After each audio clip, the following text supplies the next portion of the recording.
इंटल math कक्षा 8। मैं हूं हरी सर और आप सभी बच्चे देख रहे हैं आपका अपना YouTube channel math with Hari sir special Hindi medium के बच्चों के लिए। तो आज हम करने वाले हैं बच्चों प्रश्न नंबर 38। देखिए क्या कहता है, बहुत ही आसान है। प्रश्न नंबर 38 ये रहा आपके सामने। ठीक है, मैं इसको थोड़ा सा जूम आउट कर लेता हूँ और ये ज़्यादा हो गया। हाँ ठीक है, अब इतना। अब देखो प्रश्न नंबर क्या कहता है। प्रश्न कहता है यदि कुसुम 12 किलोमीटर पूर्व की ओर चलती है और दक्षिण की ओर मुड़कर 35 किलोमीटर चलती है, फिर से पश्चिम की ओर मुड़ जाती है और 24 किलोमीटर चलती है, वह आरंभिक बिंदु से कितनी दूरी पर है। तो ये ज्ञात करने के लिए आपको क्या करना पड़ेगा, आपको इस तरीके का एक ग्राफ बना लेना। ठीक है ना, ऐसे। या मान लो लड़की इधर खड़ी है, ये हो गया पूर्व, ठीक है, और ये हो गया नीचे पश्चिम हो गया। इधर पश्चिम लिख देते हैं, इधर हम लिख देते हैं उत्तर और इधर लिख देते हैं दक्षिण। ठीक है ना, इस तरीके से। तो बच्चों यहाँ पर वो लड़की खड़ी है बीचों बीच। अब कहता है कि कुसुम 12 किलोमीटर पूर्व की ओर चली, यहाँ पर ये चली 12 किलोमीटर, ये मान लो ए पॉइंट हो गया और इसकी डिस्टेंस कितनी होगी, 12 किलोमीटर हो गई। ठीक है ना। आगे कहता है और दक्षिण की तरफ मुड़ जाती है, यहाँ पर जाकर दक्षिण की तरफ मुड़ गई और 35 किलोमीटर चलती है। कितनी चली वो, 35 किलोमीटर। ये मान लो बिंदु बी हो गया और ये हो गई 35 किलोमीटर। ठीक है। उसके बाद वह फिर से पश्चिम की ओर मुड़ जाती है, फिर वो पश्चिम की ओर मुड़ गई, नीचे की तरफ मुड़ गई और 24 किलोमीटर चलती है। तो यहाँ तक तो हो गई 12, तो 12 और चली है वो इधर ये। ठीक है, ये हो गया बिंदु सी और ये हो गया डी, तो ये हो गया 12 किलोमीटर और 12 ऊपर हो गया। ठीक है ना। तो इस तरीके से आगे कहता है वह प्रारंभिक बिंदु से कितनी दूरी पर, यहाँ से कितनी दूरी पर है। तो यहाँ से हम इसको यानी ये ओ मान लीजिए, ओ डी की लंबाई हमें निकालनी है। ओ डी की लंबाई हमें निकालनी है। अब हमने जो चित्र बनाया, अब चित्र में एक त्रिभुज बन गया डी ओ सी, ये बन गया एक डी ओ सी, जिसमें ओ सी कितनी है, 35 किलोमीटर है, और ये डी सी कितनी है, 12 किलोमीटर है, और ओ डी ज्ञात करनी है। ठीक है, तो त्रिभुज ओडीसी में हमें निकालना है ओडी। तो पाइथागोरस प्रमेय का यूज करते हुए निकालेंगे तो ओडी का वर्ग बराबर होगा ओसी का वर्ग और जमा डीसी का वर्ग या सीडी का वर्ग। ठीक है, आपका उत्तर आ जाएगा। तो ओडी का वर्ग ओसी क्या है, 35, तो 35 का वर्ग और बराबर होगा सी डी कितनी है, 12, तो 12 का वर्ग, इस तरीके से। ठीक है, आइए कर लेते हैं। तो ओडी का वर्ग बराबर 35 का वर्ग हमें निकालना है। मैंने ये कई बार आपको बताया है, जब कभी भी इकाई अंक पर 5 आए तो हमें क्या करना, उसका वर्ग लिख देना है। ठीक है, 25, 5 का वर्ग 25 होता है। आगे नंबर है 3, तो 3 से जो अगला अंक होता है, ठीक है, 3 से अगला अंक है 4, 4 और 3 को गुणा कर दीजिए, 4 3 12, ये आपका क्या हो जाएगा, लघुत्तम निकल आया। ठीक है ना, वो सॉरी वर्ग निकल आया। और 12 को 2 बार गुणा करेंगे 144। ठीक है, 12 का वर्ग होता है 144। आइए कर लेते हैं आगे। तो ये रहा, अब इनको जमा करिए। 5 और 4 कितना होता है, 9 होता है बच्चों। 5 और 4 कितना होता है, 9, और 4 और 2 6, ठीक है, और 1 और 2 3, और यहाँ पर आ गया 1। ठीक है, ये आ गया 1369। अब हमें क्या निकालना, अब हमें निकालना वर्गमूल निकालना है। ठीक है, तो 1369, ये जो इधर वर्ग है ना, बराबर के हिसाब से इधर लेके आओ तो इसको वर्गमूल में बदल देना। अब 1369 का भाग विधि से हम निकालेंगे। भाग विधि के एक छोटा तरीका होता है जिससे हम वर्गमूल निकालते हैं। तो क्या करना, पीछे से जोड़ा बनाना। ये जोड़ा बन गया, ये बन गया। तो आपको क्या करना है अब, ठीक है ना। अब यहाँ पे 13 है, तो 13 है तो बच्चों कैसे करेंगे, वर्ग पे चलाना है। तो 4 का वर्ग होता है 16, 16 तो हो जाएगा ज़्यादा, यही 4 का वर्ग ज़्यादा हो जाएगा, तो 3 के वर्ग पे लेना है। किस पे लेना, 3 के वर्ग पे लेना है। तो 3 का वर्ग हो गया 9, और माइनस किया तो कितना आ गया, 4 आ गया। ठीक है, घटाने पर 4 आ गया, और अगला जोड़ा नीचे उतार लेंगे। ठीक है, 3 का डबल अप कर देना है, कितना, 6, 3 का डबल हो गया 6। अब 9 बच्चों ये देखना है 9 किसके वर्ग में आता है। 9 एक तो 3 के वर्ग में आता है, एक आता है 7 के वर्ग में इकाई के अंक पर, तो 7 पे चलेगा। ठीक है, 7 के वर्ग पे। तो आइए, 7 सत्ते 49 का 9 का हासिल 4, 7 6 42 और 4 46, ये आ गया बच्चों। तो ये वर्गमूल कितना निकल कर आया 37, ठीक है। तो वह आरंभिक बिंदु से 37 किलोमीटर दूर है, ये आपका उत्तर बन गया, ठीक है, ये आपका उत्तर निकल गया। आइए करते हैं प्रश्न नंबर 39। ये रहा प्रश्न नंबर 39, इधर मैंने लिख के रखा है, ये रहा प्रश्न नंबर 39। क्या कहता है, एक वर्गाकार खेत के मैदान की भुजा की लंबाई ज्ञात कीजिए जिसका क्षेत्रफल उस आयत के मैदान के बराबर है जिसकी विमाई क्रमशः 72 मीटर और 50 मीटर है, ठीक है। अब इसका मतलब क्या हुआ, मैं दूसरे पेज पर आपको बताता हूँ, इस पर बताता हूँ, ठीक है। इसमें कहता है कि वर्गाकार खेत का मैदान की भुजा की लंबाई ज्ञात करनी है जिसका क्षेत्रफल, ये वर्ग हो गया, ये इसका क्षेत्रफल बराबर है आयत के क्षेत्रफल के बराबर है, ये इसमें लिखा है, क्वेश्चन में लिखा है। और इसकी जो भुजाएं हैं वो है 72 मीटर, ये 72 मीटर होगी, और ये जो चौड़ाई है ये होगी 50 मीटर, ठीक है ना। तो क्या लिखा है इसमें, वर्ग का क्षेत्रफल बराबर है आयत का क्षेत्रफल,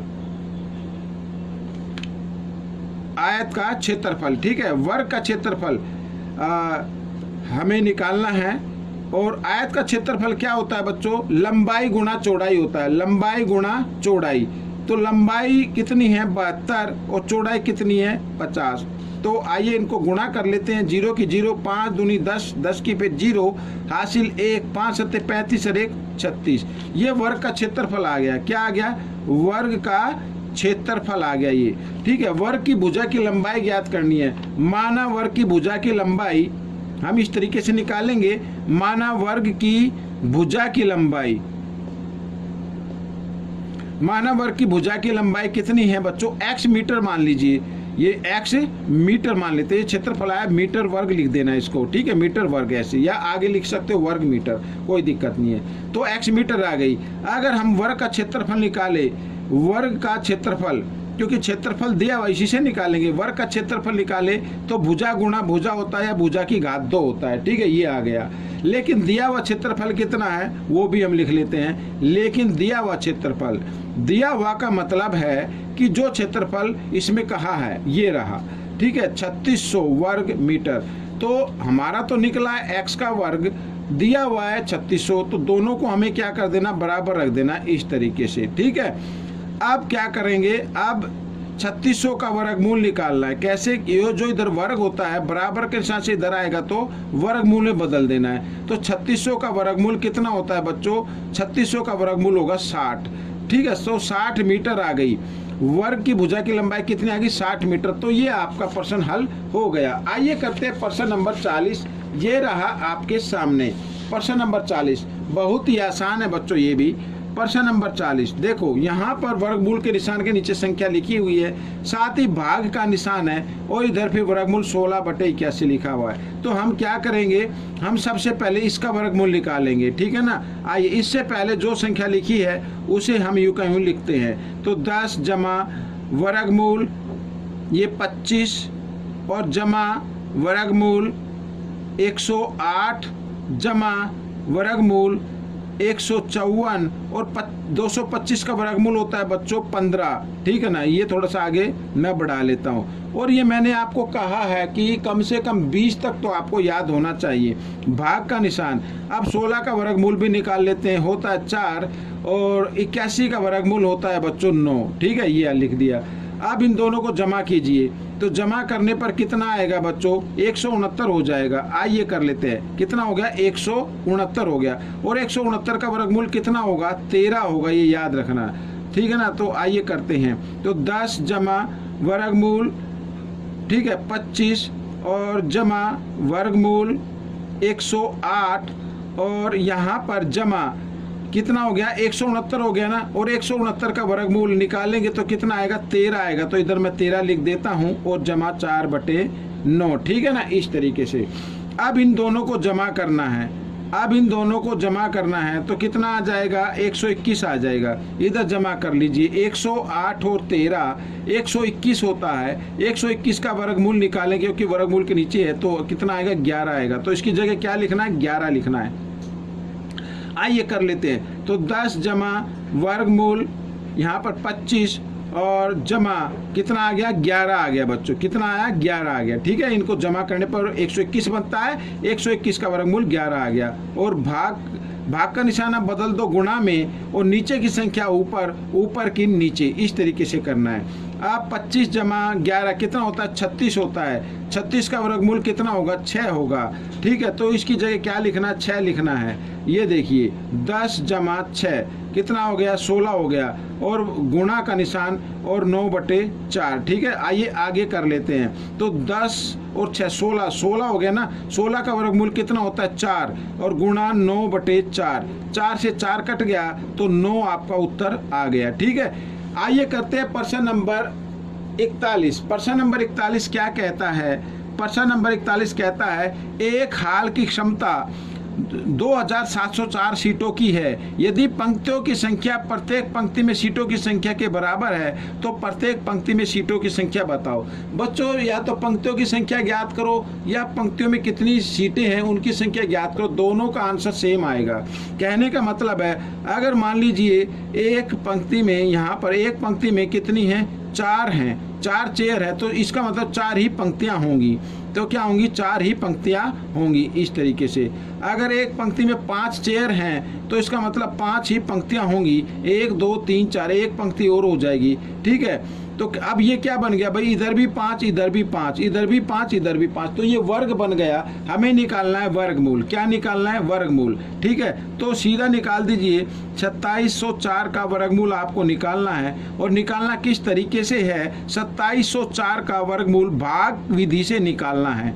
ठीक है, तो जोड़ा बनाएंगे पीछे से। अब ये आ गया 27। 27 तो परिपूर्ण वर्ग संख्या नहीं है, तो 4 का वर्ग होता है 16, 5 का वर्ग होता है 25, 6 का वर्ग होता है 36। तो 36 वर्ग तो ज़्यादा हो जाएगा, इसलिए 5 के वर्ग पे लेंगे। 5 का वर्ग होता है 25। ठीक है, इस तरीके से इसको घटाएंगे। 7 में से 5 गया 2, अगला जोड़ा उतार लिया, 5 का डबल कर दिया। अब बच्चों ये चलेगा 2 के वर्ग पे चलेगा। किसके वर्ग पे? 2 के वर्ग पे चलेगा। अगर 102 को 2 से गुणा करेंगे 204 आ जाएगा। तो आपका जो 2704 था वर्गमूल आ गया बच्चों ये 52। ठीक है, इसका मतलब क्या हुआ 52 ही पंक्तियां होंगी और एक पंक्ति में 52 सीटें होंगी। तो ये आपका उत्तर होगा।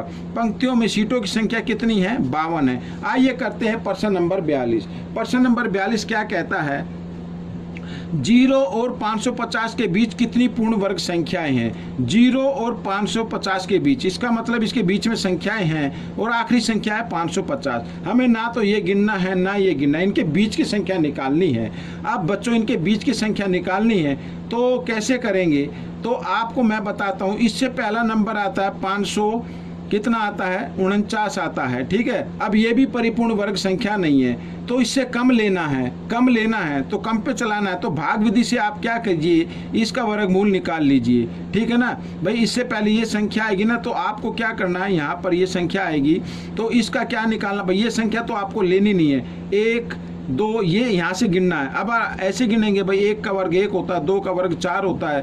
ठीक है, 1 का वर्ग 1, 2 का वर्ग 4, 3 का वर्ग 9, 1 2 3 ऐसे गिनेंगे तो काफ़ी टाइम लग जाएगा। तो आपको क्या करना है, इस 549 का वर्गमूल निकाल लेना है।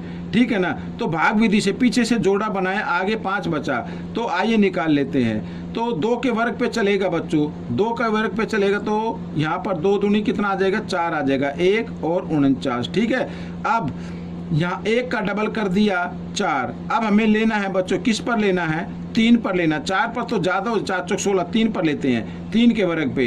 तो 3 का वर्ग कितना होता है 3 3 9, यहाँ पर 3 का वर्ग। ठीक है, और 3 को फिर 4 से गुणा करेंगे, 3 चौक 12, इस तरीके से। तो यहाँ पर घटाएंगे 0 और 4 में से 2 गया, कितना आ गया 2 आ गया। ठीक है, अब आपको इससे कुछ लेना देना नहीं है। इसका मतलब क्या है, इसमें अगर इससे भी करना चाहो तो इसका मतलब है कि इससे जो 549 लिखा हुआ है, इससे अगर हम 20 घटा दें तो ये परिपूर्ण वर्ग संख्या आ जाएगी। क्या आ जाएगी, परिपूर्ण वर्ग संख्या आ जाएगी इस तरीके से। ठीक है, तो इसका मतलब ये और ये जो वर्ग है ना, ये इसका वर्गमूल कितना होता है 23। कितना होता है 23 होता है। तो इसका मतलब उस 1 से लेके 529 तक ये कितनी संख्याएं बनेंगी 23 बनेंगी, यही आपका उत्तर रहेगा। ठीक है ना, कितनी संख्याएं कुल 23 हैं। अब ऐसे गिनेंगे 1 2 3 ऐसे तो काफ़ी टाइम लग जाएगा। तो आपको इस विधि से कर लेना है। ठीक है, तो बच्चों ये प्रश्न आपका हल हो गया। आपको ये वीडियो कैसी लगी मुझे ज़रूर बताना, इसमें से सीखकर दूसरे बच्चों को ज़रूर सिखाना है। मिलेंगे अगले भाग में, तब तक आप इस वीडियो को पूरा देखिए और प्रैक्टिस कीजिए। वीडियो देखने के लिए धन्यवाद।